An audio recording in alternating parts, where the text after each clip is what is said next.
وہ آزاد کشمیر کی سرسبز و شاداب وادیوں میں پلی تھی۔ سادہ ماحول و سادہ غذا نے عزت نفس اور حیا کو اس کے رگ و ریشہ میں سمو دیا تھا۔ ایک غریب گھرانے میں پرورش پانے والی ڈش اور کیبل کو کیا جانے، اس نے تو اپنے گھر میں کبھی ٹیلی ویژن بھی نہ دیکھا تھا۔ شاید یہی وجہ تھی کہ ہر نئے نرالے فیشن سے اسے چڑ تھی۔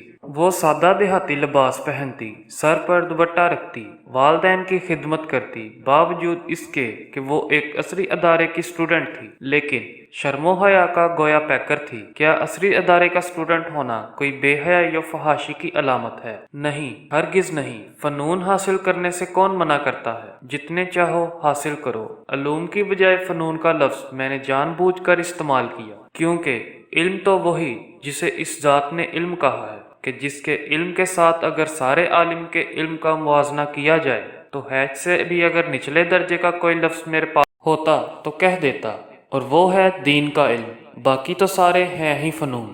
آمنہ ان فنون پڑھنے والی لڑکیوں میں سے نہیں تھی جو حیا و پاک دامنی کو خیر بات کر کے مغربیت کو مشرقیت پر ترجیح دیتی۔ وہ صبح اٹھتی، والدین کے لیے ناشتہ بناتی، اس کے بعد نقاب میں منہ چھپائے اسکول کی طرف روانہ ہو جاتی۔ اسکول سے واپسی پر تھوڑا بہت ٹائم ہوم ورک میں صرف کرنے کے بعد دوبارہ گھریلو کاموں میں مگن ہو جاتی۔ یوں اس نے والدین کی خدمت کے ساتھ ساتھ میٹرک بھی کلیئر کر لی۔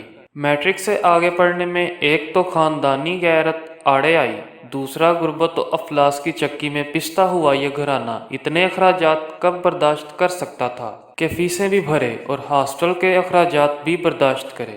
آمنہ کے گھر کی حالت دن بدن نازک سے نازک ہوتی چلی جا رہی تھی۔ گھر کے تمام تر اخراجات برداشت کرنے والا بوڑھا باپ کمزوریوں اور بیماریوں کے باعث موت و حیات کی کشمکش میں تھا۔ ان حالات میں آمنہ کو ایک مغربی تنظیم کی طرف سے جاب کی آفر ہوئی۔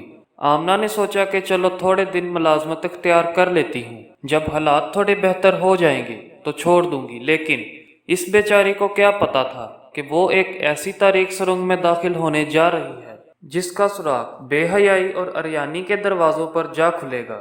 آمنہ نے ملازمت جوائن کر لی اور ڈیوٹی پر حاضر ہونا شروع کر دیا۔ ایک ہفتہ گزرا تھا کہ این جی او کا ایک اجلاس ہونا طے پایا۔ چنانچہ آمنہ ڈیوٹی پر پہنچی تو اسے ایک تھیلا تھما دیا گیا کہ آج ہمارا چونکہ اجلاس ہے اور اس میں ہر کارکن کے لیے یونیفارم ضروری ہے، لہٰذا تم بھی یونیفارم پہن کر آ جاؤ۔ آمنہ نے تھیلا کھول کر جو دیکھا تو اس کی آنکھیں کھلی رہ گئیں۔ اس نے ٹیبل کی طرف گھومتے ہوئے تھیلا اس پر رکھ دیا اور بڑے بے باکانہ انداز میں کہا کہ میں پینٹ شرٹ ہرگز نہیں پہنوں گی۔ آرگنائزر نے اسے سمجھانے کی بہت کوشش کی، لیکن جب وہ کسی طرح بھی نہ مانی تو اس نے کہا کہ اچھا ایسا کرو کہ تم یہ وردی پہن کر دیکھو، اگر تمہیں پسند آئے تو ٹھیک ہے ورنہ اتار دینا، اس میں تو کوئی برائی نہیں ہے۔ آمنہ واش روم میں جا کر یونیفارم پہنتی ہے۔ ایک شریف عورت کو کب گوارا تھا کہ وہ ایسا ادب سے عاری لباس پہنے، لہٰذا فوراً اپنا سادہ لباس پہنا اور واپس آ گئی۔ آرگنائزر کی نگاہیں آمنہ پر مرکوز ہوئیں۔ جی آمنہ، کیا فیصلہ کیا؟ ایسا نیم عریاں لباس ہرگز کوئی شریف عورت نہیں پہن سکتی، نہ ہی میں اسے پہنوں گی، آمنہ نے بے دھڑک جواب دیا۔ آرگنائزر کے چہرے پر مسکراہٹ نمودار ہوئی، ساتھ ہی یہ الفاظ آمنہ کے پردہ سماعت سے ٹکرائے کہ آمنہ اب تو تمہیں یہ لباس پہننا ہی پڑے گا۔